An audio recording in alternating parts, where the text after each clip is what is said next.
Assalamualaikum warahmatullahi wabarakatuh.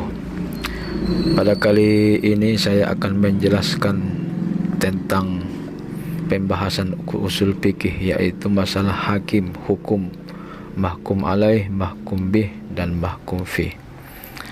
Hakim di sini dalam konteks usul fikih merujuk kepada metode atau kriteria yang digunakan oleh cendekiawan Islam atau ulama untuk menentukan hukum atau aturan dalam agama Islam.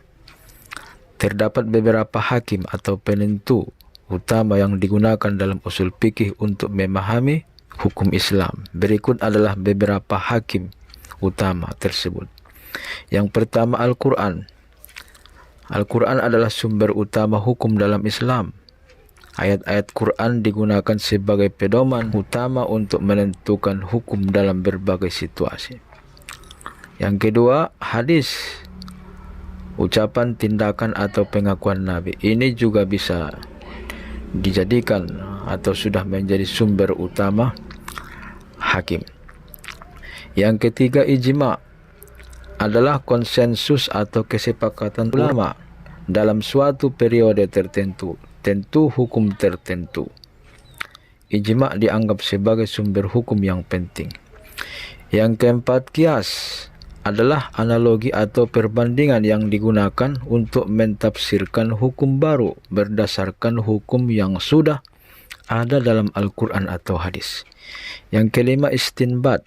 Adalah prinsip kontinuitas dan mengasumsikan bahwa hukum yang berlaku pada suatu kondisi tetap berlaku kecuali ada bukti yang menunjukkan perubahan. Yang keenam, uruf atau kebiasaan. Yang ketujuh, masalah mursalah. Masalah mursalah ini adalah pertimbangan untuk kesejahteraan umum atau kepentingan umum yang dapat dijadikan landasan untuk mengeluarkan hukum baru. Istilah yang kedua di sini adalah hukum.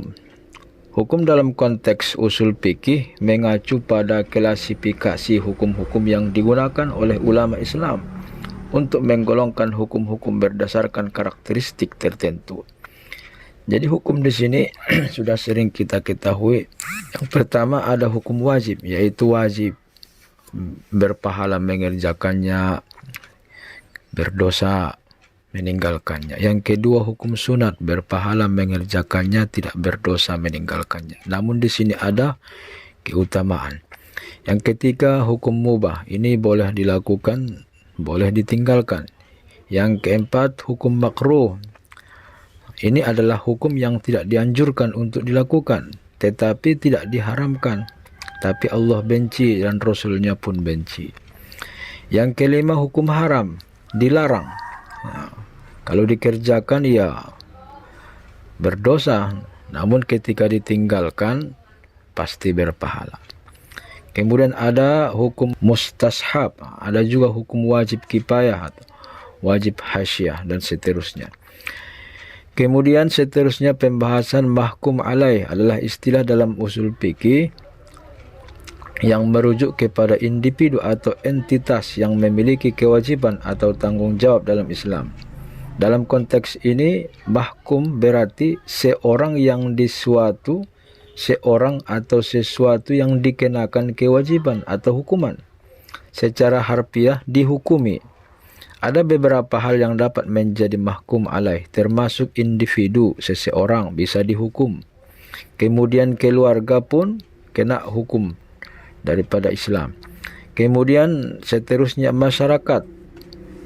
Masyarakat Islam memiliki tanggung jawab kolektif seperti menjaga keadilan sosial, membantu orang-orang miskin, dan menjaga keamanan dan ketertiban masyarakat sebagai keseluruhan adalah mahkum alaih dalam konteks ini.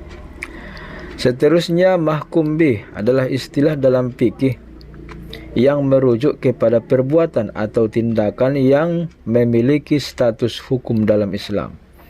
Dalam konteks ini mahkum berarti dihukumi atau diberi hukum. Mahkum bih mengacu kepada perbuatan atau tindakan yang diberikan status hukum berdasarkan norma-norma Islam, dan perbuatan tersebut dapat memiliki beberapa status hukum. Nah, seperti kembali ke awal tadi ada istilahnya wajib, kemudian sunat, mubah, makruh, haram, dan sebagainya. Kemudian istilah yang terakhir, mahkum fi, dalam usul fikih juga mengacu pada hukum-hukum atau aturan yang telah dijelaskan atau ditetapkan dalam konteks-konteks Islam yang menjadi sumber hukum seperti Al-Quran dan hadis Nabi Muhammad SAW. Dalam konteks usul fikih, hukum-hukum ini dapat diklasifikasikan menjadi beberapa kategori seperti wajib, hukum yang diwajibkan atau diharuskan oleh agama dan melaksanakan mendatangkan pahala. Haram, yang dilarang melakukannya berpahala meninggalkannya. Mandub, hukum yang dianjurkan atau disunahkan untuk dilakukan tetapi tidak diwajibkan melaksanakan hukum ini juga mendatangkan pahala. Seterusnya yang keempat, hukum yang tidak dianjurkan untuk dilakukan tetapi tidak diharamkan melakukan sesuatu yang makruh, tidak mengakibatkan dosa. Mubah, boleh dikerjakan, boleh ditinggalkan. Mahkum fi adalah hukum-hukum yang termasuk dalam kategori di atas dan sudah jelas dalam teks-teks agama.